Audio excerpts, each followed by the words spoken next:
नमस्कार मित्रों, आज 1 मिनट प्रेडिक्शन का मेथड मैं आप लोगों को बताने जा रहा हूँ। आप लोग जो लोग भी अगर एस्ट्रोलॉजर हैं, एस्ट्रोलॉजी करते हैं या एस्ट्रोलॉजी सीख रहे हैं, उनके लिए एक बहुत ही इजी वे में बताने जा रहा हूँ, जिसके अंदर आप लोग विद इन ए मिनट किसी की भी कुंडली का प्रेडिक्शन कर सकते हैं।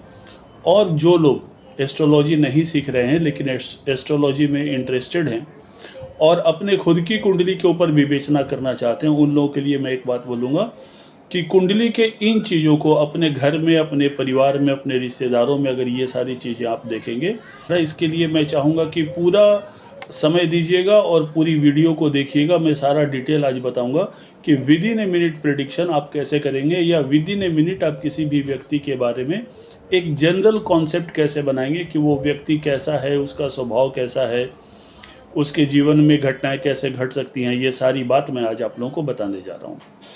तो मैं शुरू करता हूँ सबसे पहले मेष राशि से। अगर किसी का लग्न मेष है, मतलब उसके लग्न में अगर नॉर्थ चार्ट लेंगे तो जो ऊपरी घर होता है, नॉर्थ चार्ट का जो ऊपरी घर होता है, ऊपरी घर को कहते हैं लग्न। लग्न में अगर 1 लिखा हुआ है, मतलब किसी का लग्न अगर मेष राशि है और उस पे मंगल बैठा है, उसी लग्न में मंगल बैठा है, या मंगल की दृष्टि है। मंगल की दृष्टि जो लोग एस्ट्रोलॉजी से रिलेटेड है उनको मालूम है कि 4, 7, 8 मंगल की दृष्टि होती है।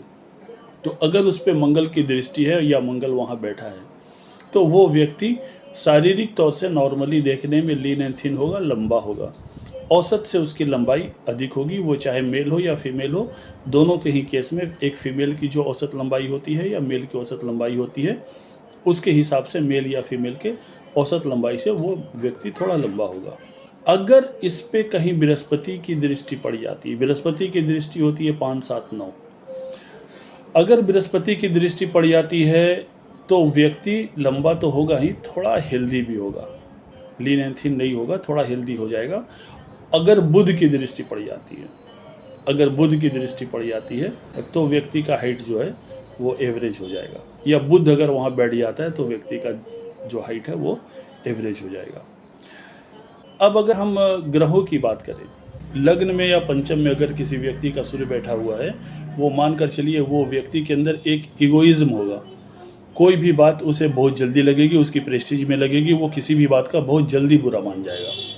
तो लग्न में अगर चंद्रमा बैठा हो तो ये एकदम मैं बता दूं, वो व्यक्ति अनस्टेबल स्वभाव का होगा। कभी नॉर्मल रहेगा या चीयरफुल रहेगा तो चीयरफुल रहेगा, कभी अचानक चंचल हो जाएगा तो चंचल हो जाएगा, कभी सीरियस हो जाएगा। तो अनस्टेबिलिटी उसके लाइफ में, उसके स्वभाव में, उसके विचारों में एक बनी रहेगी। ये चंद्रमा अगर लग्न में बैठा रहे या किसी की कुंडली के पंचम भाव में बैठा रहे तो भी उसके विचारों को अनस्टेबल बना देगा।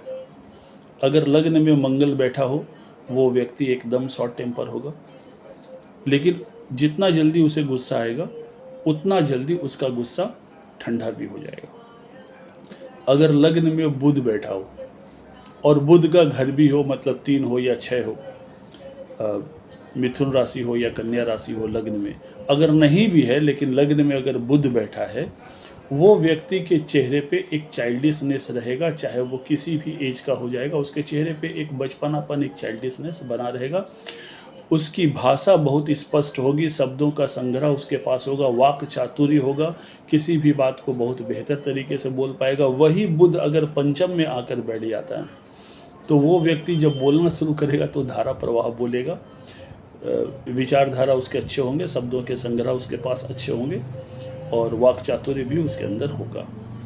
अगर बृहस्पति आकर लग्न में बैठ जाते हैं, तो बृहस्पति लग्न में बैठ जाएं या पंचम में बैठ जाएं, मैं बताऊं कि वो व्यक्ति, उसके अंदर थोड़ी सी अहम ब्रह्म की भावना रहेगी। हालांकि ऐसे व्यक्ति के अंदर एक गुरुत्व भाव भी होता है कि मैं ही श्रेष्ठ हूँ, मैं जो करता हूँ वही सही है, ये भावना कहीं ना कहीं उसके अंदर रहेगी। अगर लग्न में किसी का शुक्र बैठा हुआ है या शुक्र की दृष्टि भी लग्न पे पड़ जाती है या पंचम भाव पे पड़ जाती है, शुक्र मान लीजिए सप्तम में भी बैठा हुआ है तो वहाँ से भी लग्न पे दृष्टि पड़ जाती है। शुक्र अगर एकादश में बैठे हुए हैं तो वहाँ से भी पंचम पे दृष्टि पड़ जाती है। तो लग्न में या पंचम में अगर किसी के शुक्र बैठे हों, वो व्यक्ति का सोच थोड़ा सा हाई फाई होगा, जीवन में कुछ भी वो चाहेगा थोड़ा अच्छे तरीके से लग्जरियस वे से काम करे चाहे वो जिस भी आर्थिक स्थिति में हो, हमेशा उसके सोच में एक बना रहेगा कि थोड़ा सा बढ़िया हो, कुछ अच्छा हो, मतलब एडजस्ट करके चलने के मूड में वो नहीं रहेगा।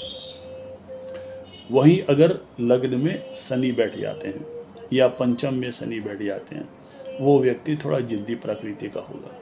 किसी बात को लेकर उसके अंदर जिद ज़्यादा रहेगी। हालांकि मेरा ये मानना है कि ज़िंदगी में डेवलपमेंट करने के लिए एक जिद का होना ज़रूरी है, प्रोवाइडेड जिद शुड बी पॉजिटिव। अगर जिद पॉजिटिव है तो जिद्दी होना कोई बुरा नहीं है। अब बात आती है राहु और केतु की। लग्न में अगर राहु बैठा हो तो एक चीज़ देखिएगा, जिसके लग्न में राहु बैठा हो कि उस व्यक्ति के चेहरे पे कोई मोल या दाग या कुछ ना कुछ ऐसा होगा, ठीक है। और लग्न का राहु बड़ा शार्प ब्रेन बनाता है। अगर पंचम में भी राहु बैठा हो तो वो व्यक्ति शार्प ब्रेन होगा, बल्कि मैं बोलूँ एक तरह से वो सातिर ब्रेन होगा।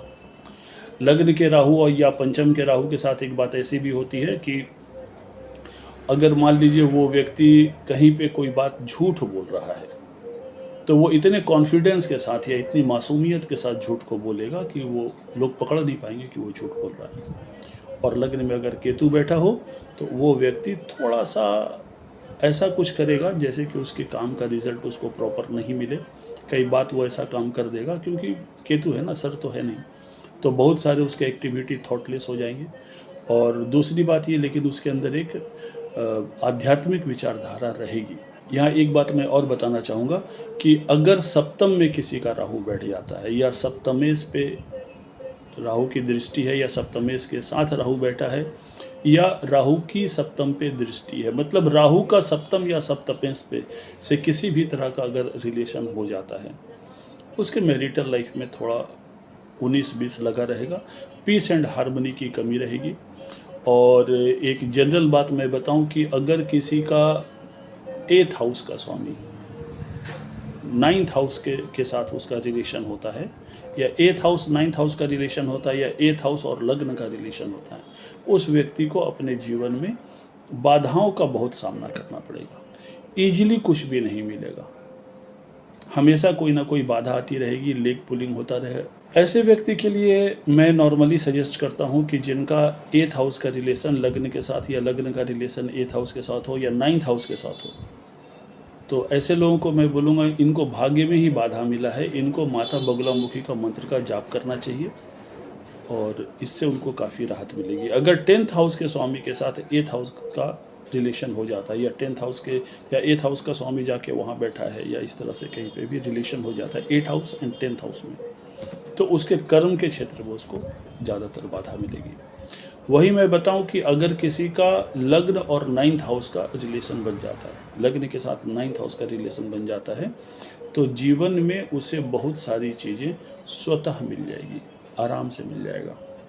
अगर 9th हाउस का स्वामी जाकर के द्वादश में बैठ गया या द्वादश के साथ 9th हाउस का रिलेशन हो गया, तो एक बात बता दूं, जीवन में उसे बहुत सारी चीज़ें जिसका वो हकदार है, जो उसे मिलना चाहिए, जो वो डिज़र्व करता है, उसे भी पाने के लिए जैसे उसे काफ़ी स्ट्रगल करना पड़ेगा।